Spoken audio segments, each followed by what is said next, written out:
with his team the structural changes in the technosphere that have given rise to the Anthropocene. Today, he will speak to us with the title, The Decision for the Anthropocene, Between Activism, Doubt, and Responsibility for the Earth System. Please welcome Dr. Renn.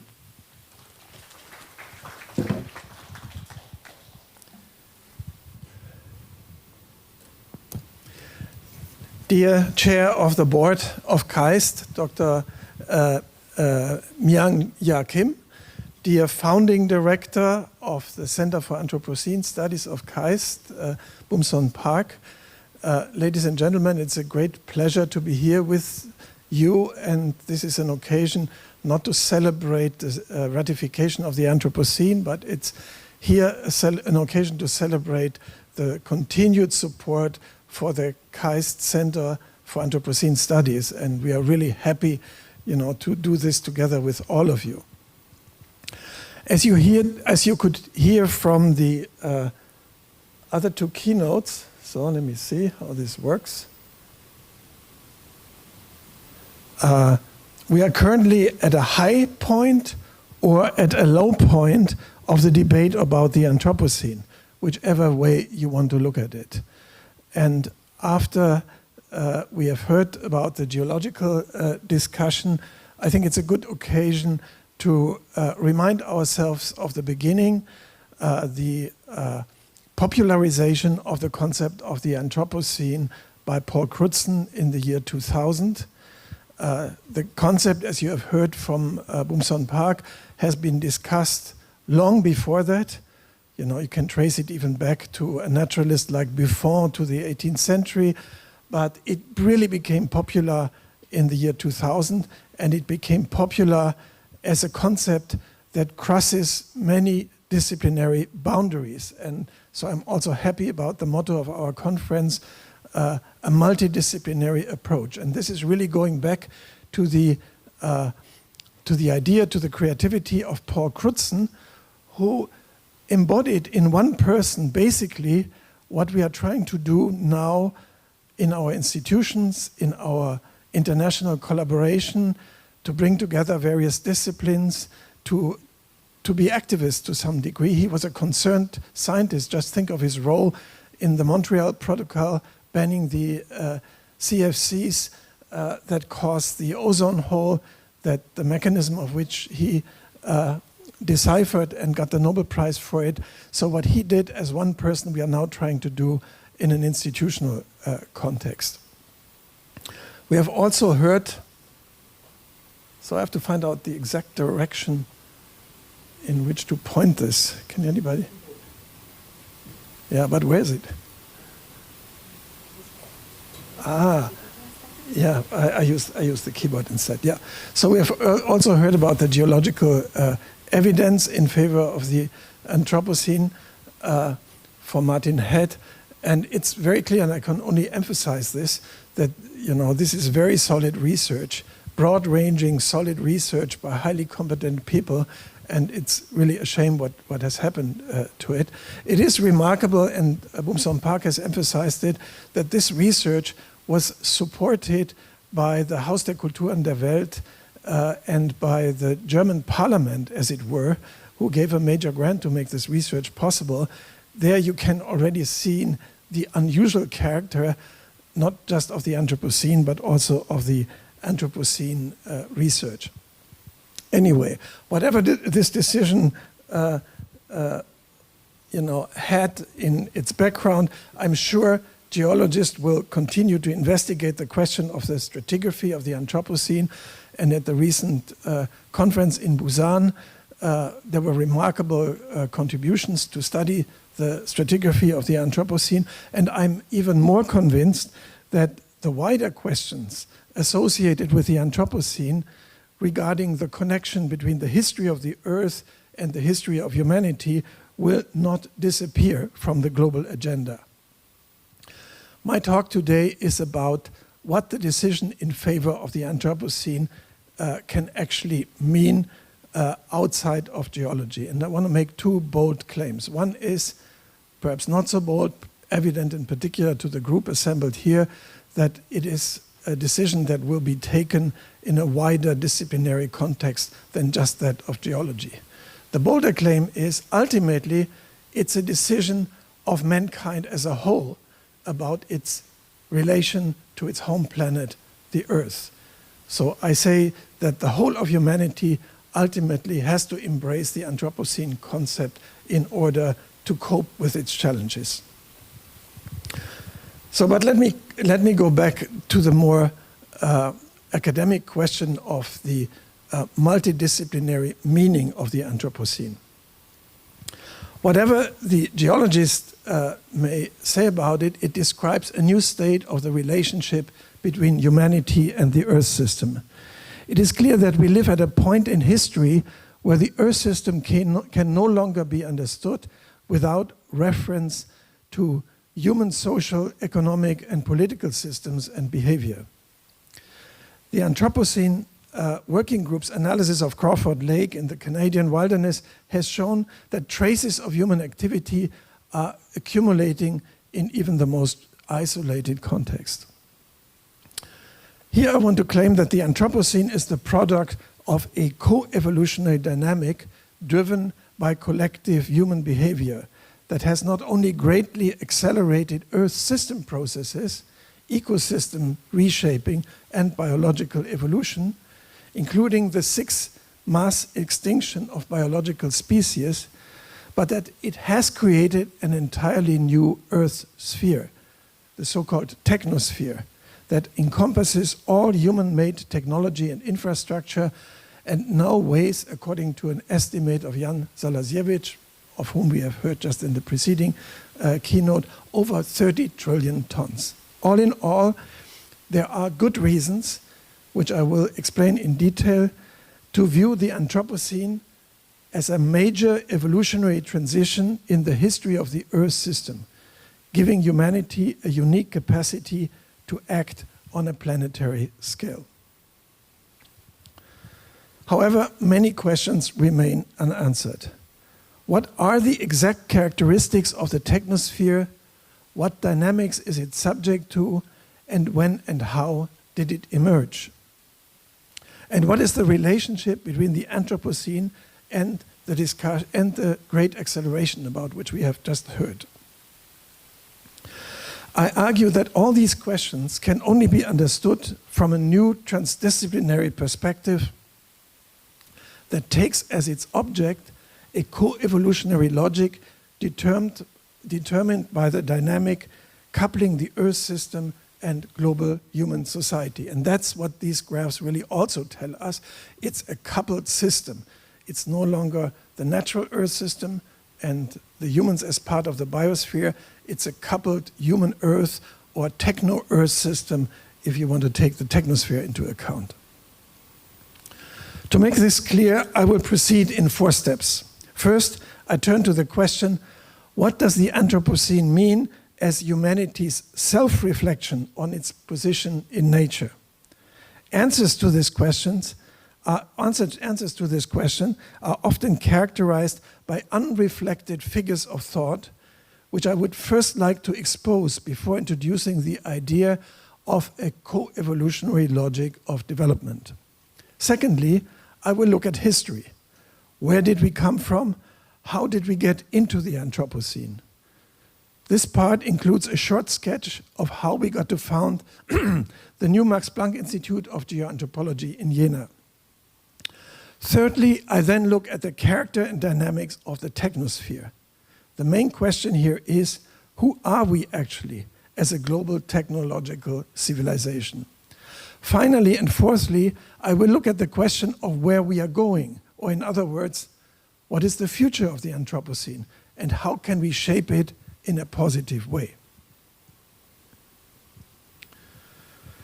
The Anthropocene as humanity's self-reflection on its position in nature is nothing new in itself.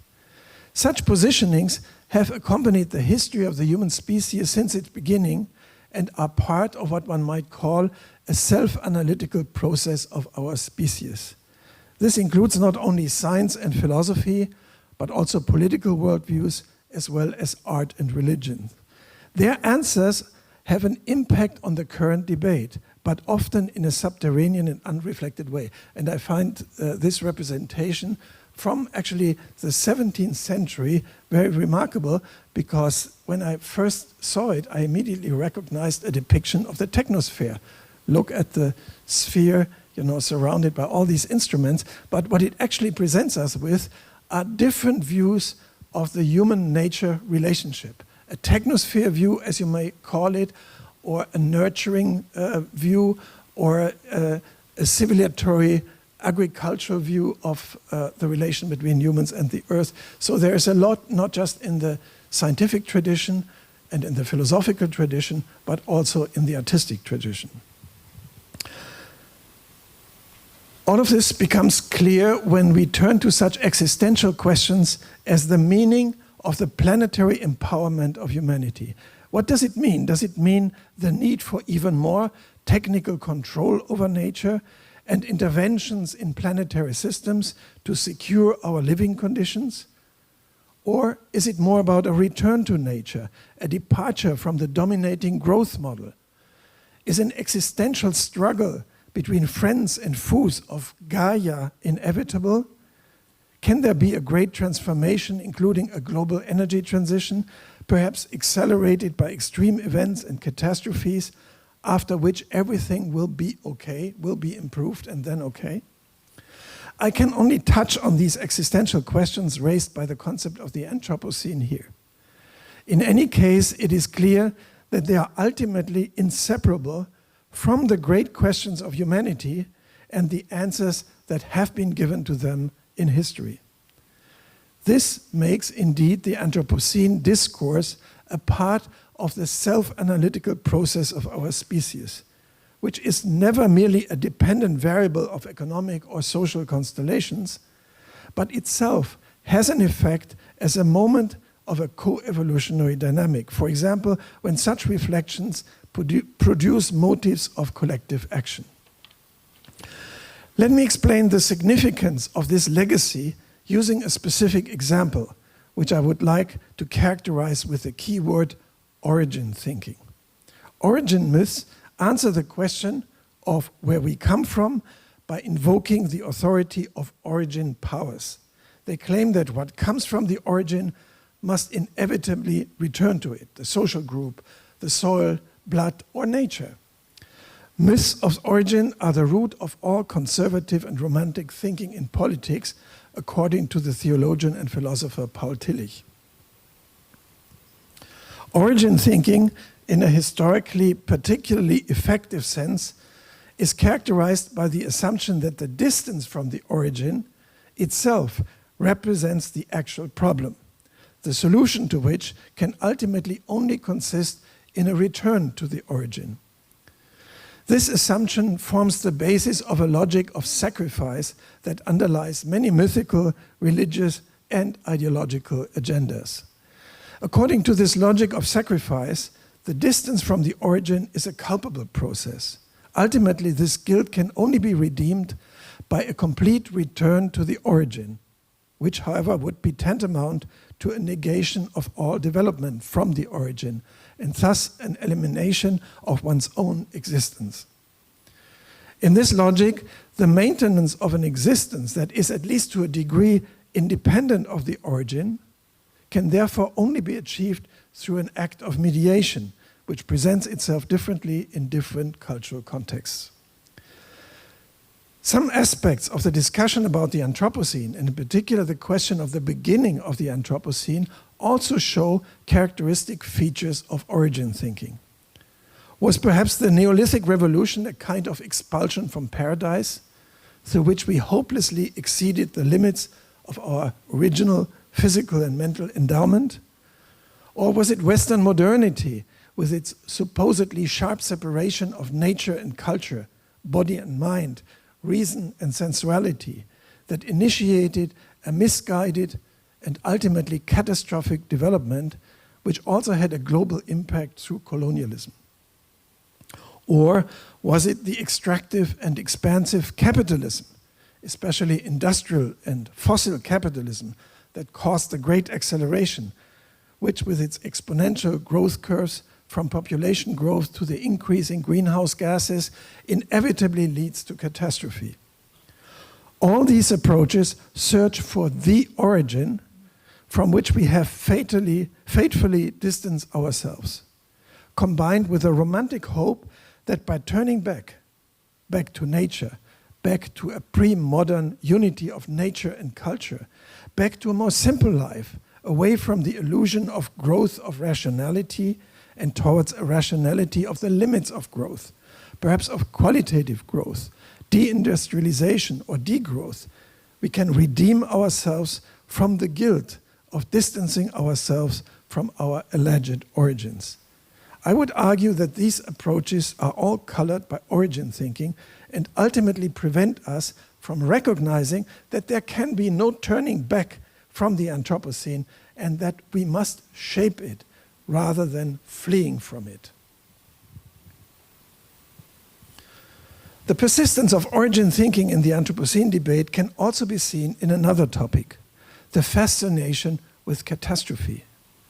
The Anthropocene confronts us with multiple challenges and threatens us with the prospect of an imminent threat to our living conditions.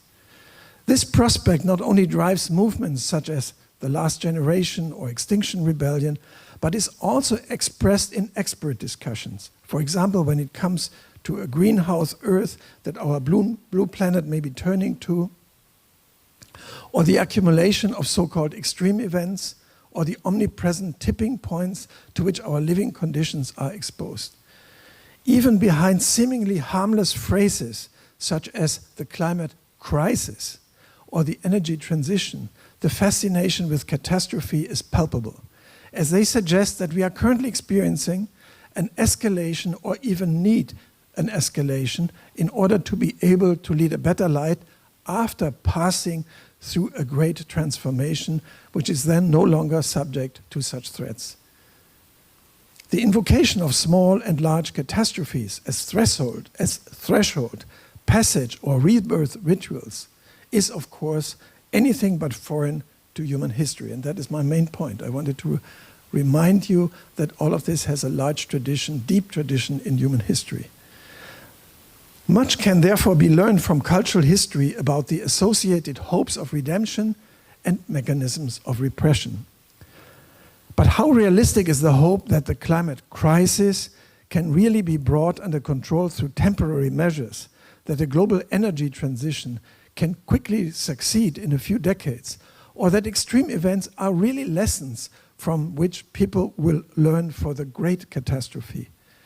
If we are looking for answers to the challenges of the Anthropocene, we should at any rate be wary of reproducing archaic ways of thinking and giving in to the temptations of origin thinking.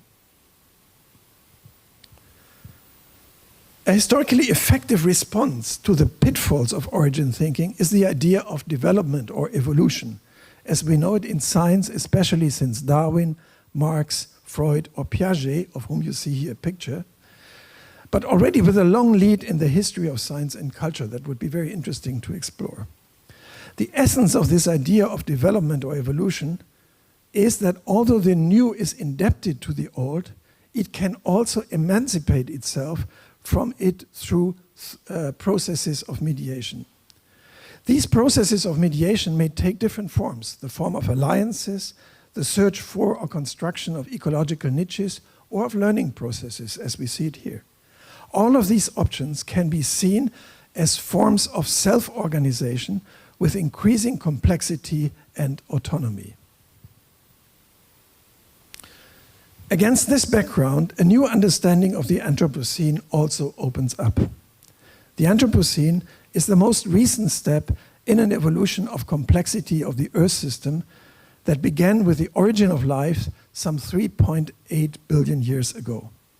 In this history, we observe some common features that characterize all major evolutionary transitions, including the reorganization of information and material flows, the development of new energy sources, and the emergence of complex regulatory structures. Furthermore, these evolutionary dynamics are characterized by the interplay of such regulatory structures with given or constructed niches that feed back on the evolutionary processes in various ways. As part of this extended evolutionary dynamic between niche construction and complex regulatory structures, we can observe dramatic transformations of the Earth system. For example, about 2/3 of the minerals found on Earth today are the direct result of the evolutionary innovation of photosynthesis that led to the Great Oxidation event. The formation of the biosphere, the Great Oxidation event, or the emergence of eukaryotic cells are typical examples of major transitions in evolutionary history. But to what extent can the Anthropocene possibly also be understood as such a major transition in the history of the Earth? And you can see what I'm looking here for is a different approach to the Anthropocene concept from an evolutionary complex system science perspective. The Anthropocene as a major transition ultimately consists of the emergence of the technosphere as a new Earth sphere that has increasingly entered into interaction with other Earth spheres. The technosphere represents the most important expansion of the Earth system since the emergence of the biosphere, and thus represents not only a quantitative but also a qualitative leap in the history of humanity and the Earth system. The aim of geoanthropology, as practiced at the newly founded institute in Jena in Germany, is to study the co-evolutionary system that has emerged through the addition of the technosphere to the Earth system, or in a word, the human Earth or the techno-Earth system. This brings me to briefly touch upon the foundation of the new Max Planck Institute of Geoanthropology. The institute aims to become a hub for collaborative synthesis on human-Earth system interactions, in which data and expertise from various disciplines, such as climate research, biodiversity research, and social sciences, are brought together with insights from the humanities, as well as modeled and interpreted. The institute will comprise 5 departments, of which 3 are currently in the process of being built up. Their names are Structural Changes of the Technosphere, Integrative or Evolutionary Earth System Science, Co-Evolution of Land Use and Urbanism, and these are the departments that are already established or in the process of creation. And then there are the departments still to be created. Co-Evolution of Biosphere and Technosphere, and Societal Dynamics of the Technosphere. There will be no walls between the departments and an emphasis on joint projects. And I very much like, Bumson, your graph on the crossing of boundaries and the various modes of crossing boundaries, because that's one example where we can learn from each other. In this case, we will learn from you. Work across the departments is oriented along a set of common core research themes. The Anthropocene engine, the Great Acceleration Observatory, tipping points and major transitions, extreme events and shocks, the transformation of collective behavior and decisions, land use and regenerative practices, the technosphere as a complex system, and the Anthropocene biosphere.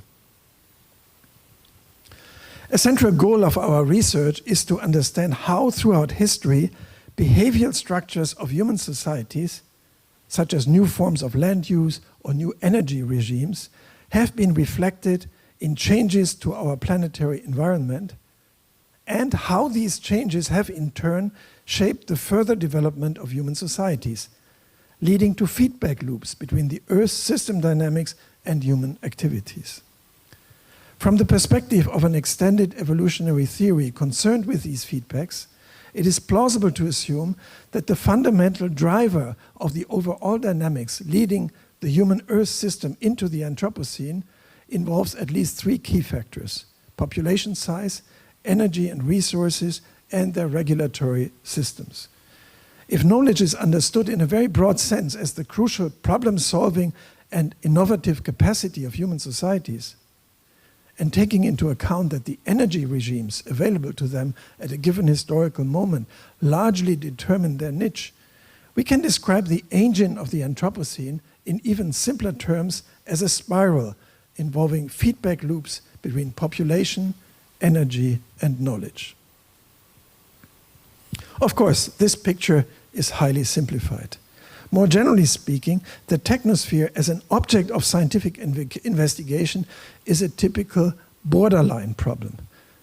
By this I mean that the technosphere can only be adequately described by considering and merging different knowledge systems, just as humans can only be understood if they are viewed simultaneously as biological, cultural, and technological beings.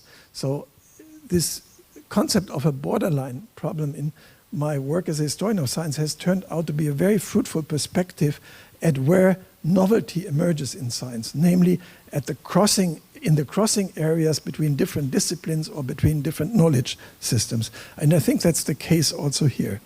As an Earth sphere, the technosphere falls into the area, of course, of Earth system science. But as a human construct, it also falls into the area of social and human sciences. It is clear that the technosphere emerged as a result of human niche construction within the biosphere, but how and why did it emerge as a new Earth sphere? That's one of the questions to which we have given an answer to from this perspective. And this brings me back to the Great Acceleration.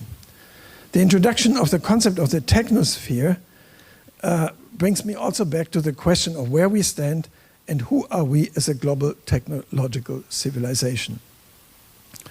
And here my talk crosses with that of Martin Head in many ways.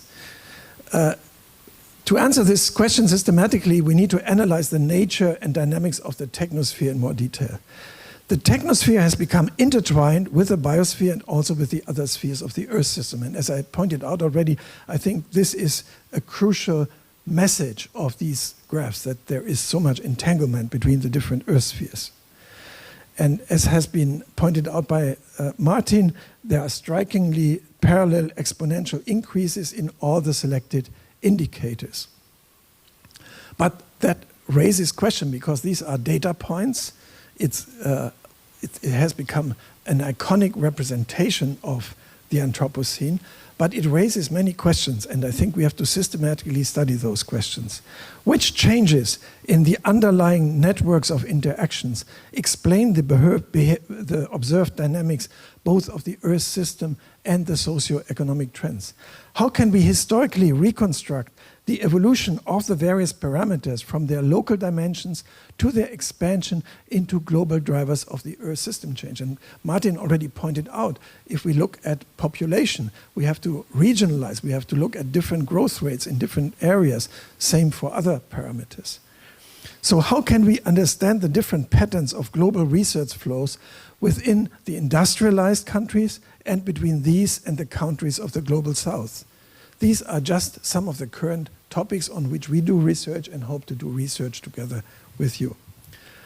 Preliminary results of our research on this question, very preliminary I have to say, indicate that there is a long history of cycles of growth, acceleration and restructuring, driven in large part by innovation patterns and their consequences, so that we now prefer to speak of a long acceleration rather than as a great acceleration. That doesn't mean that we want to diminish the crucial turning points of the mid-20th century, but to emphasize that many of these developments have a cumulative character with, the relation between linear growth and their nonlinear effects, the threshold concept that Martin was mentioning. A key finding of our research is that scaling relationships do change over time and that several parameters show interesting correlations. In many cases, we can link these changes in the dynamics of the technosphere and in the interactions between the technosphere and other Earth spheres to important transformative events in human history. A double logarithmic representations of fossil fuel emissions as a function of population size, here global parameters are used, shows that there is no uniform scaling behavior for the relationship between population and emissions over the last 200 years. The diagram shows a remarkable linearity over long periods of time, but with breaks in between that are suitable for a so-called breaking point analysis, which we are currently studying together with Jochen Büttner in Jena. It shows clear changes in scaling behavior at known points in time. 1974, the oil crisis, 1931, the end of the Great Depression, and 1914, the eve of the First World War. Perhaps the most surprising observation is the magnitude and permanence of the change in dynamic behavior observed in 1914. This change represents a significant and lasting shift in the relationship between population growth and emissions that warrants further investigation. Human interventions in the Earth system cycle, such as the carbon cycle, has resulted in the coupled human Earth system. This can be seen perhaps most clearly in the effects of the technosphere on the typical timescales of all other Earth spheres, which have been shortened by the extremely rapid metabolism of the technosphere. These timescales make traditional adaptation and effective regulatory processes much more difficult, if not impossible. This finally brings me to the fourth and final question of my presentation. Where are we going? Or in other words, what is the future of the Anthropocene? We have compared the emergence of the technosphere with other major evolutionary transitions and found that they all share a number of fundamental features, including the introduction of new information structures, new control systems, and new energy systems. In particular, they are all associated with an increasing investment in higher coordination functions relative to energy investment and in the maintenance relative to energy investments in the maintenance of pre-existing individual components. Thus, multicellular organisms have enabled an economy of scale through division of labor that has led to massive parallel processing. The technosphere seems to follow the same path. One indication of this is the increasing investment of energy into the brain of the technosphere, i.e. in information and communication technologies, including energy-hungry artificial intelligence.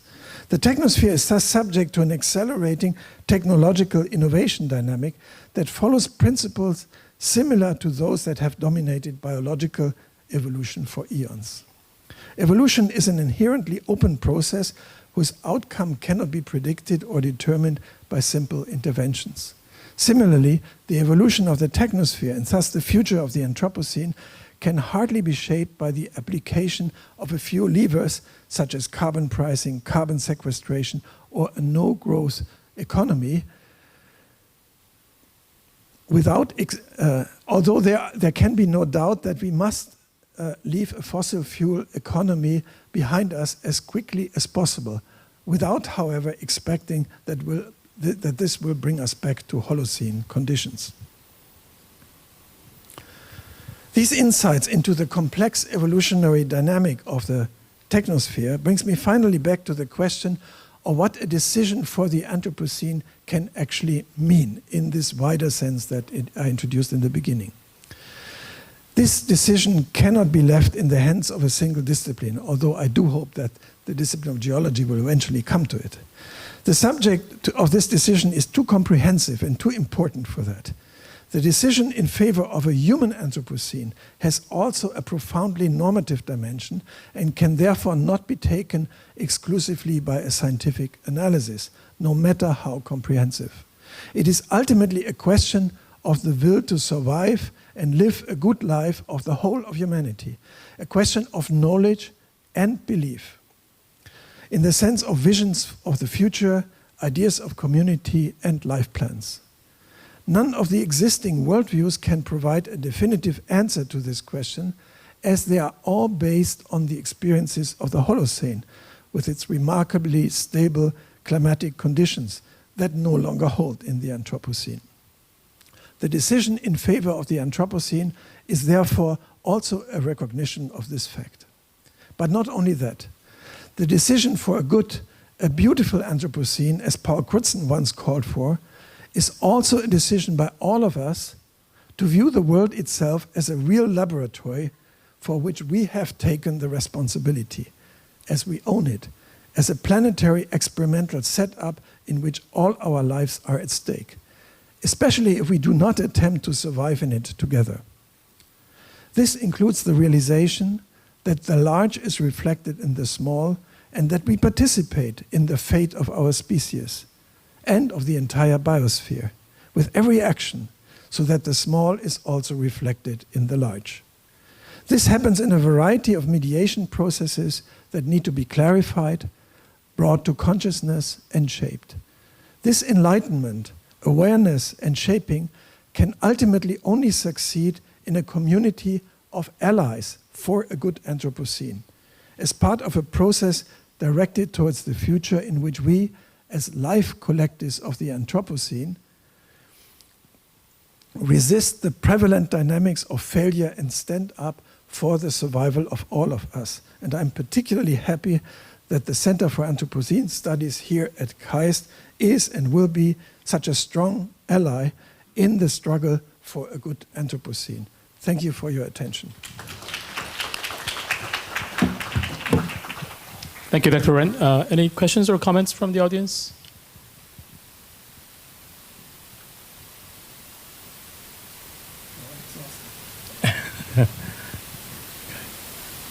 Yes, right. Microphone is coming. Thank you very much, Jürgen, for that really interesting talk.